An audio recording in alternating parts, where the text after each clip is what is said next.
Hey everyone, the Raspberries here reacting to more Franklin's Kevin really Spencer. mean brother, Mr. Franklin. Because of Kevin, Ah, yeah, the I first remember Mr. him. Franklin had Me had a too, nervous Bingo. breakdown and was on sabbatical until his sanity returned or his paid union sick days ran out. The new Mr. Franklin was a whole lot meaner. We know. All right, you compassionless muttonhead.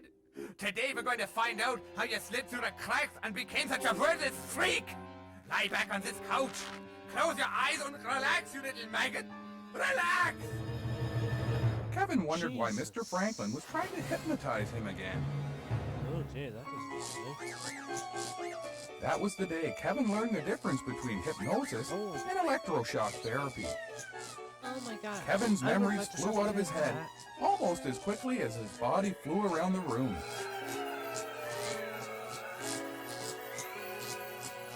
All right, Spencer. Why can't you fit in? Where did the system fail you? Answer me, damn you!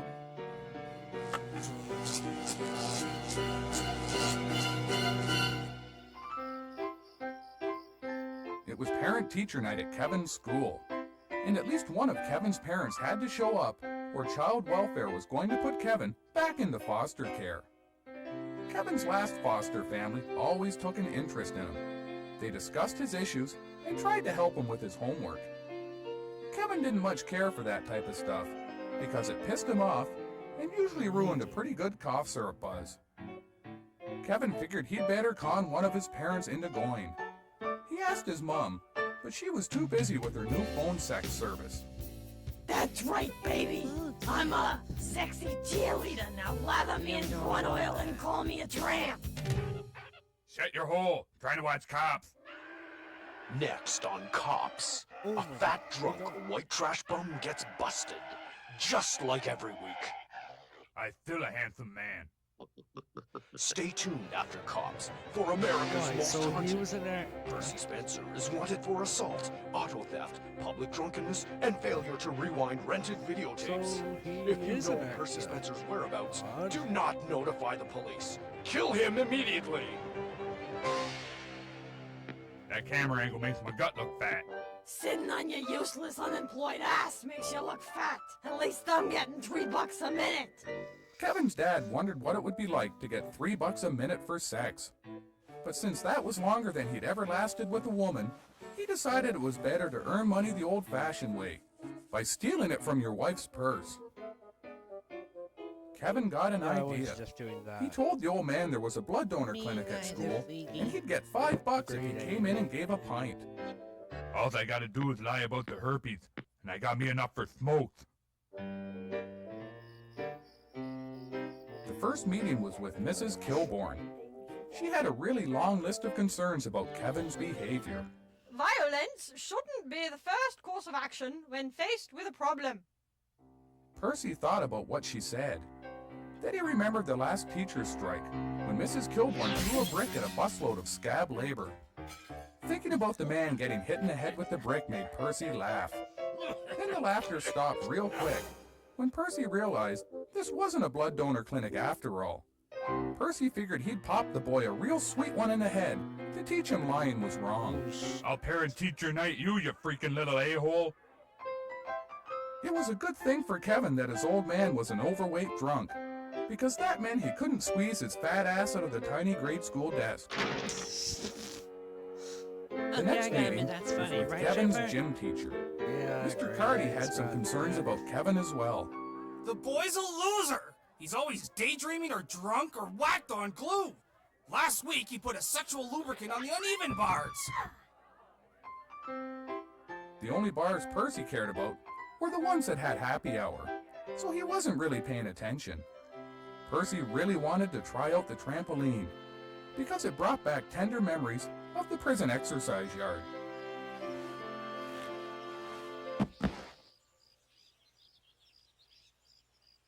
Kevin's dad bounced and bounced. Smokes, liquor, and lottery tickets filled the air. It was really fun, right up until the motion sickness The kicked in. trampoline simulator. Oh, dear.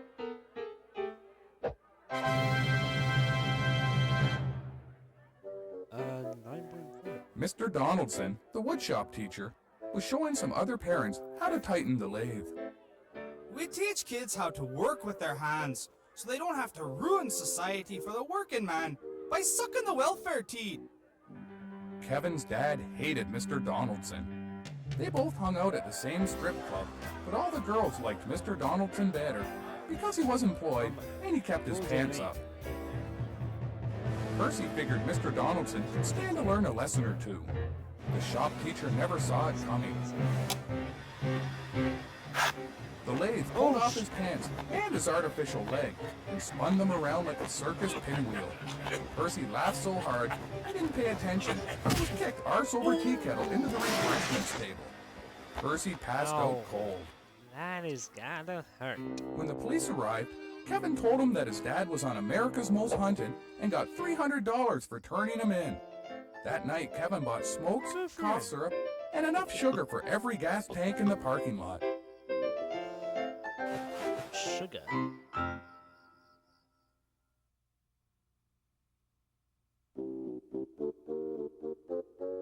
Mr. Franklin thought a drug detox program might help Kevin come to terms with some of his issues. Kevin agreed to try it because he was a federally incarcerated prisoner and pretty much had to do whatever he was told. Kevin didn't like the strange, shaky people in rehab, especially his dad, whose DTs were getting so bad he could barely light his own smoke and hold on to his glass of contraband booze. Hey boy, light daddy's smoke. Seeking energy savings? Always keep your energy prices under the price cap with Next Pledge. Satisfy those savings cravings with Eon Next. The rehab counselor asked everyone to share revealing personal stories about how they started abusing substances. That's how they ended up talking about Christmas. And I said I wanted the red truck, but I got the blue leg. Daddy sold all my Christmas toys so he could get a whore. I really did see Mommy kissing Santa Claus, but not on the lips. Then it was Kevin's turn. He told the story of how he and his dad went to church every Christmas. It was a family tradition passed down through the generations. First, they'd check the parked cars for tape decks. Then Dad would jimmy the lock on the church's wine cellar door.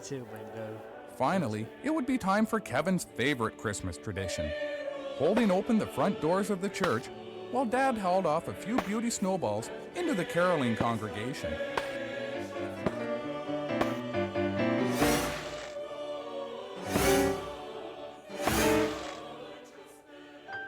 On their way home, they passed a mall Santa Claus looking for donations.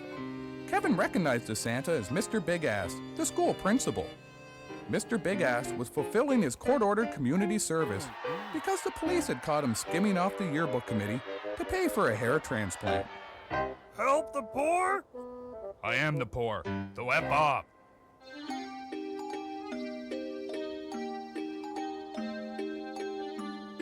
When they got home, Charlie Plunt, Uncle Mike, and Uncle Frank were waiting with their usual Christmas greeting.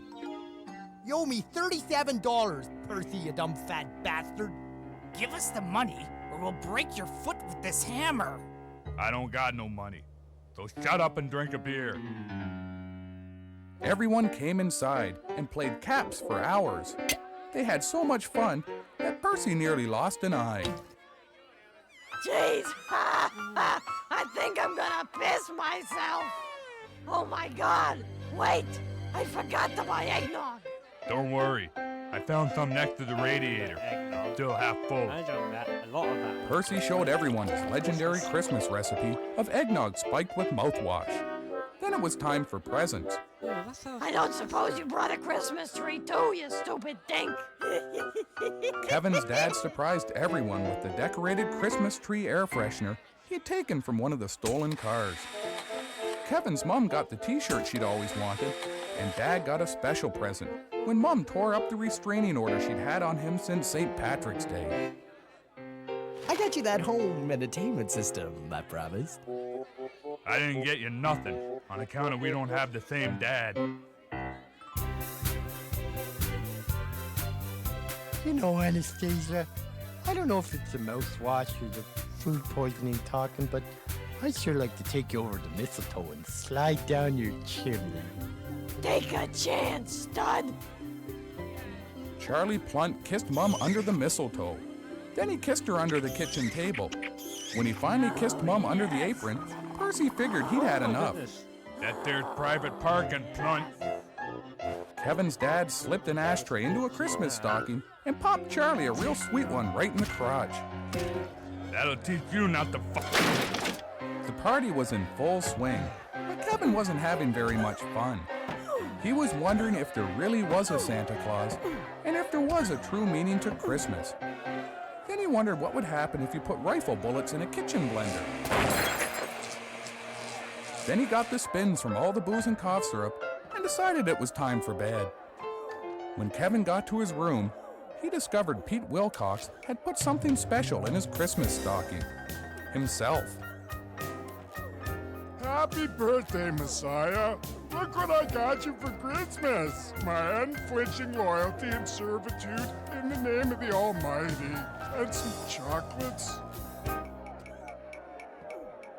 Kevin told Pete the best Christmas present he could ask for would be to have everyone in the other room shut up so he could get some sleep and wait for the real Santa.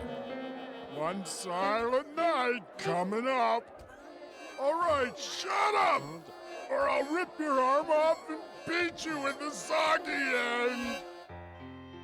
Soon the house was quieter than it had ever been, and Kevin slept until 3 a.m. when he was disturbed by a noise. Kevin thought that maybe it was Santa, but it was just the old man.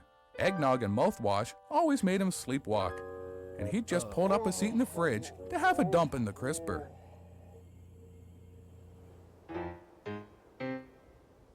Christmas just didn't make any sense.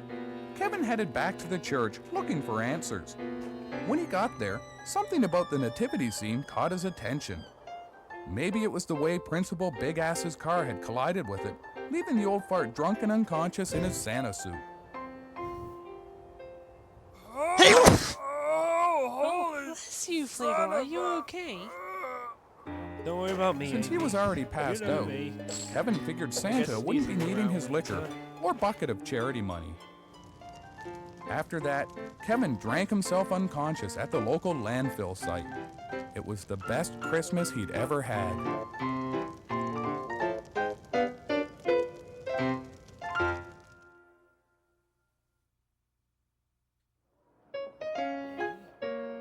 Kevin was catching up on his shoplifting when he walked into the hobby section of the J-Mart store. Kevin thought if he had a hobby, he could share it with other people and they might like him.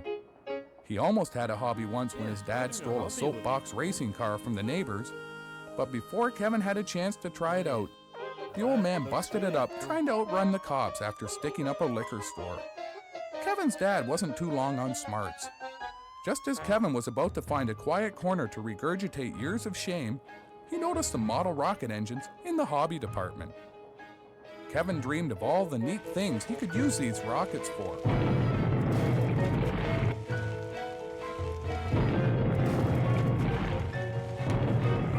Kevin was happy to finally have a hobby. He was even happier that his mom was usually so loaded that she always bought him the wrong size pants. You with the lumpy pants. If you're not buying anything, get lost. Kevin didn't much like being talked to like that and decided to find out where the clerk's car was parked so he could try out one of his other favorite hobbies, key stripping. But just as he was about to leave the store, he noticed something. Something in the grocery department on a can of whipped topping.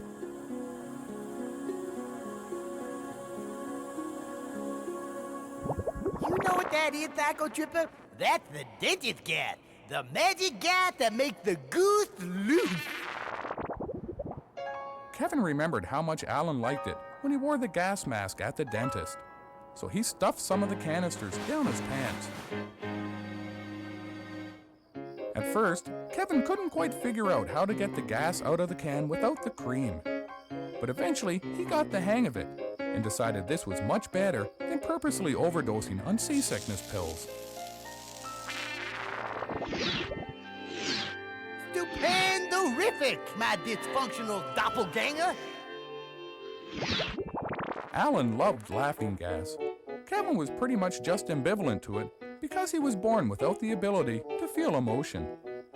Still, even though he didn't feel things like Alan, he still liked the buzz more than watching television, because there weren't any commercials, and he didn't have to deal with the corporate agenda during his entertainment. So you can fly, Kevin. You can fly, Kevin. By now, Kevin had ingested enough cans of whipped cream to decorate an Italian wedding cake, which is why he figured Alan's idea made a whole lot of sense. He decided to go to school and show everyone how he could fly like a superhero.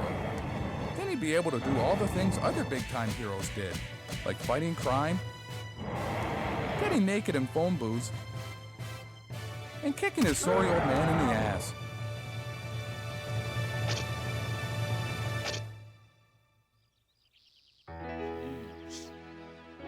Hey, look! I would like It's to hang out Santa with Claus! Like to hang out with Nah, Spencer. it's Spencer. What's he doing? Kevin told the other kids he was going to use rockets to fly, so he wouldn't have to put up with their crap anymore. All right, everyone. You remember the rules for dodgeball? Oh, okay, good. Right, that's enough. Ow, knock it off. Listen, you little peckers. Hey, what the? Oh my God, Spencer, what are you doing? Mr. Carty grabbed the rocket from Kevin's hand just as the fuse lit. Rather than flying like a superhero, the heat spot welded his hand into a fireball, and he simply writhed in horrible agony. Kevin was real disappointed. Kevin decided he'd be better off sticking with his old hobbies, swigging cough syrup and stealing. Yeah, mine doesn't seem like a good hobby to me. It's career day again, class, Already and I'd like you asleep, all right, to welcome Saki? Porn Man. He's going to tell us about the exciting world of Indeed, video production. Hello, Porn Man. Hello, class. I guess you're all thinking no one buys porno now because of the internet. You're wrong. My, it certainly is hot in here. My hand! My hand! Oh my God, my hand is on fire! Call 911! I would call 911. Whoa, now that dude is hot.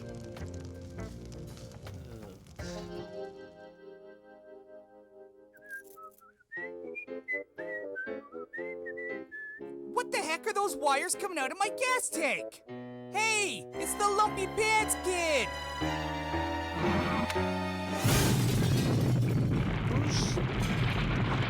Yeah, well, that was surprising.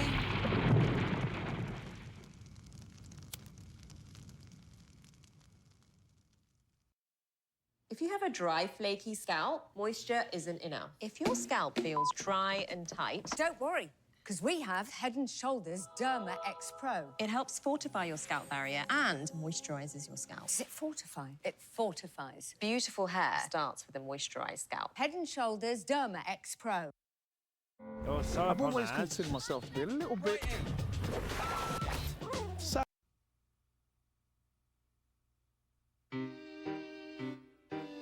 After the electroshock, Kevin's memory didn't work too well for a few days. This made him happy, because he had no memory of how horrible his life was or what kind of people he was related to. Everyone thought he was cured of his malevolent hatred for humanity. You're one of the most disturbed little freaks I've ever treated, and a credit to this institution. We've decided to release you. Good luck in your freedom. And your father wants to say goodbye. Hey, boy, when you that's visit, getting bring freaky. smokes. Suddenly, Kevin's memories all came back to him, and when he remembered just what kind of rotten life he had, he got real angry.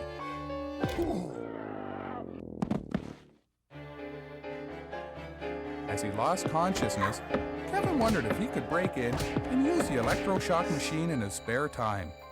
It was a cool buzz.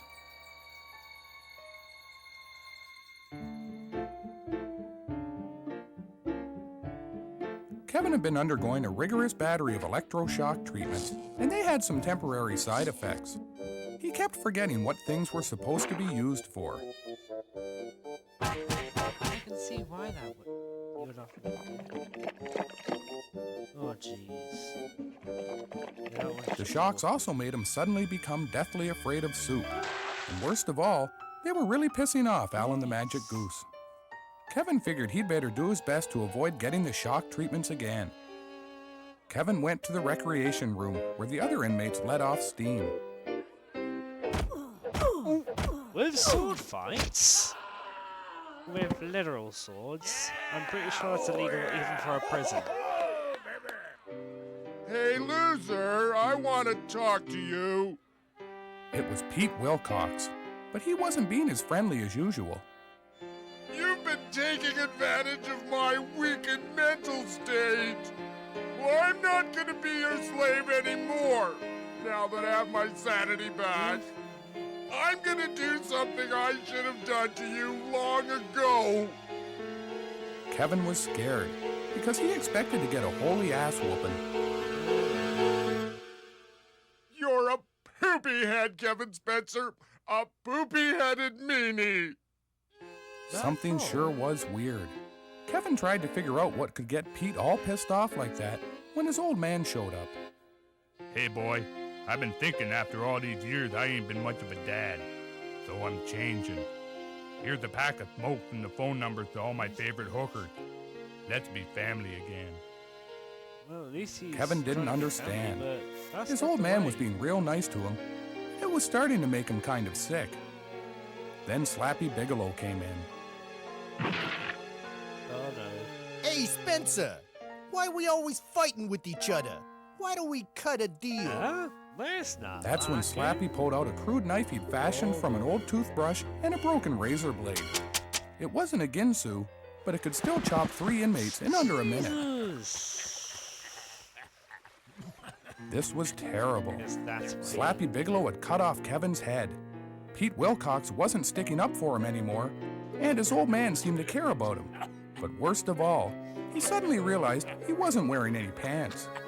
That's when he decided he must have been dreaming. Oh, look! The little vermin's waking up. Thought we lost you, Spencer. You were unconscious, and we thought the electricity had killed you. But obviously you survived. Guess we'd better turn the machine up. Oh no. Oh jeez. The whole thing was a pretty cool hallucination. As he felt the current rattling his brain, Kevin started to enjoy the liberating sensation.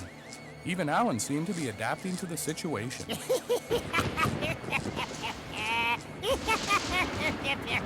Righteous. Well, that was a chore to sit through. Bye.